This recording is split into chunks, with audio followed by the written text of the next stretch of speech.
Greetings, guys, gals, and non-binary pals. Welcome back to Botany After Dark. My name is Kate, and I will be your host for this journey. Today, we head to the Amazon. While I would rather say that all is well, or perhaps detail the impacts of native hallucinogens or adaptogens on the body, that is not today's topic. Instead, I come to you with far more dire news. The Amazon rainforest is burning, and has been for 3 weeks. The very lungs of the planet are on fire. The sky is clogged with smoke. The forest is burning at a rate of 1 football pitch or soccer field per minute. The smoke field alone covers about 1.2 million square miles at the last reports from NASA. That amounts to a smoke cloud spanning a full third of the United States. A cloud thick enough from fires burning relatively unchecked for weeks that the Brazilian state of Amazonas has declared a state of emergency due to inhospitable conditions. According to the National Institute for Space Research, or INPE, an acronym for Instituto Nacional de Pesquisas Espaciais, over 72,000 distinct fires have been detected this year alone, and more than 9,500 of those since last Thursday. This number of fires spontaneously erupting is unprecedented, far surpassing any other records since the fires started being counted in 2013, and upwards of an 85% increase in this year alone. Due to the inherently humid nature of the rainforest, it is near impossible for even a fraction of those to occur naturally. Unlike the ever-present brush fires in my native California, the Amazon is not in any capacity dry enough for that. However, while relatively fireproof from naturally occurring accidental fires, this does not extend to those set with intent. Wet wood still burns. It just smokes terribly and may well take an accelerant to catch. While slash and burn practices are traditional forest maintenance and clearance mechanisms, it is also heavily used in illegal logging practices. This is especially concerning since Brazil's current president, Jair Bolsonaro, ran on a platform that included the explicit desire to open the Amazon to development in his campaign for office, which he won last October. He and others like him argue that there are not enough people living in the country's protected regions to warrant that much space. This is rather reminiscent of the supposed justification U.S. politicians cited before enacting the Indian Removal Act of 1830, resulting in the horrific Trail of Tears that caused almost 150,000 people to be uprooted from their ancestral lands through forced relocation. There are and were other elements in play, as each region and occurrence is unique, and we do not act in a vacuum. The themes remain. A similar situation is occurring with India's forest dwellers, though that will be discussed at a later time. The Amazon is host and life force to so many unique biomes. There are countless species that only exist under that protective humid canopy. Literal millions of threatened beings exist in a multidimensional, cohesive ecosystem. Over 800,000 indigenous people live in 50 demarcated territories across Brazil, utilizing about 12% of available land.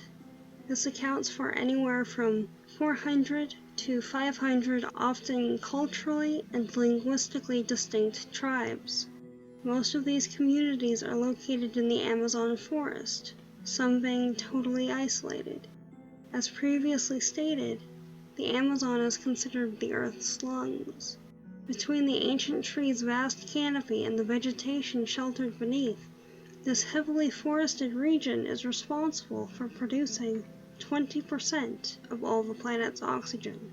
The Amazon River is one of the most biologically diverse locations on Earth, inhabited by vulnerable and threatened species, just as the rest of the rainforest.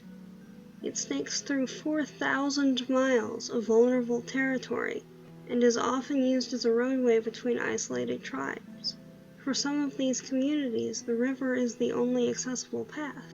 Maintaining a 78 Fahrenheit or 25.6 Celsius average temperature with heavy rainfall and consequently high humidity, the region's biodiversity is outstanding.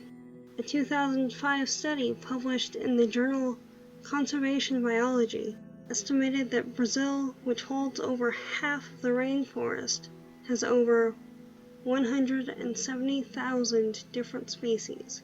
It is estimated that this includes over 1,200 species of birds, 430 mammal species, 378 reptile species, and 427 amphibian species. Being that the publication is now 14 years old, it is highly likely that that number is higher, as others are likely to have been identified in the interim. According to the Nature Conservancy, for example, there are over 400 species of birds present in a 4 square mile section of forest. This is the legacy of the country prioritizing ecology, biodiversity, and environmental protections for the past 2 decades. However, with the current administration in power, the next survey may well report a significant decrease in this number.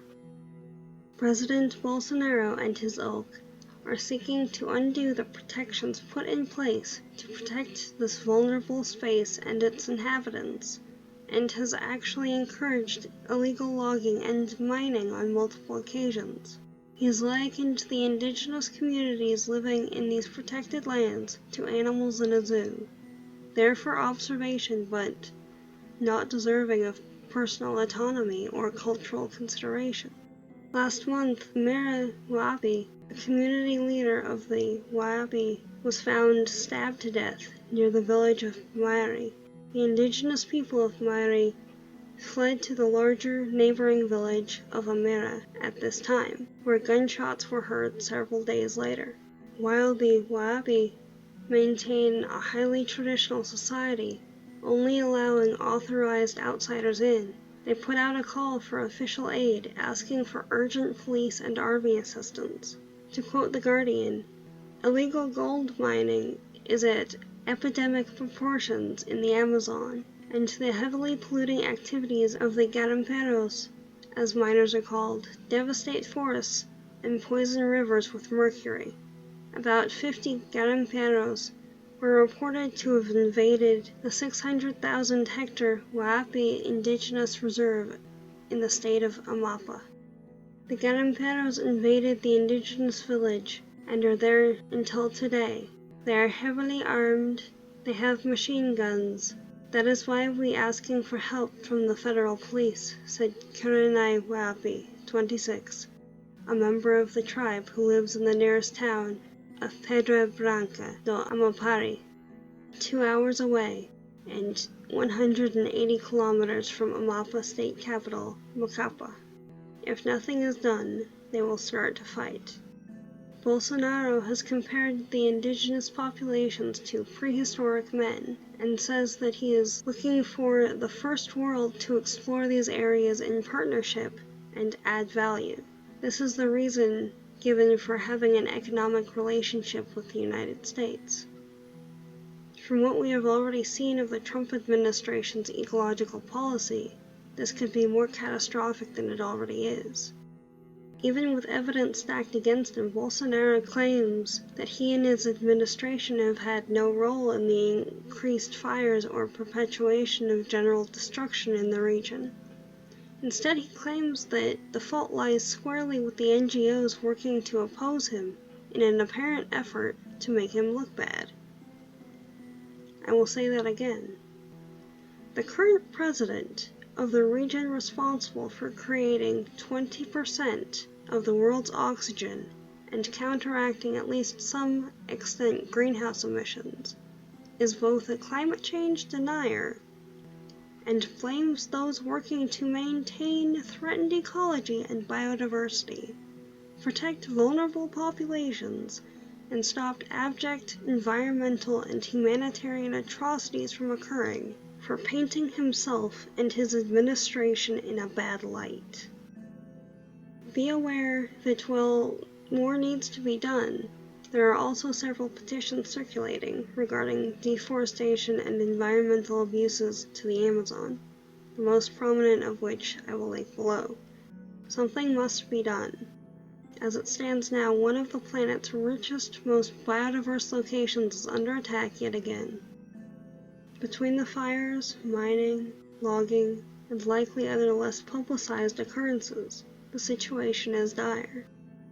Since I began writing this 2 days ago, the prevalence of fire in the region has grown from 84% to 85%. Though I may not have all the answers, awareness and vigilance greatly assists situations such as this. I plan to cover updates to the situation as it unfolds either here, on my blog, or on my YouTube channel. Perhaps all three. The world is watching, Brazil. What will you do? If you look in the episode description, there are links to my blog and YouTube channel, where I talk more about plants, as well as my Patreon and relevant social media links. To that end, I would like to thank Rob Nelson for being a Patreon supporter. He runs Untamed Science, a channel discussing and supporting biodiversity and conservation efforts, which is linked below. In light of current efforts by several world powers, this is especially needed. Also, if you would like to start your own podcast, I would recommend Pinecast. It is the platform I am using, and while I've only been posting for a short time, creator support has been comprehensive and swift, and the interface is easy to navigate. Though the service is free, that version only allots for the upload and posting of 10 episodes at a time. If you do decide to upgrade, you can use coupon code R-A19FE9 for 40% off for 4 months, and support Botany After Dark. To all my listeners at home, work, or somewhere in between, thank you for tuning in. I'll talk to you next week about Poison Oak. It should be an interesting show. Have a good one. This is Kate, signing off.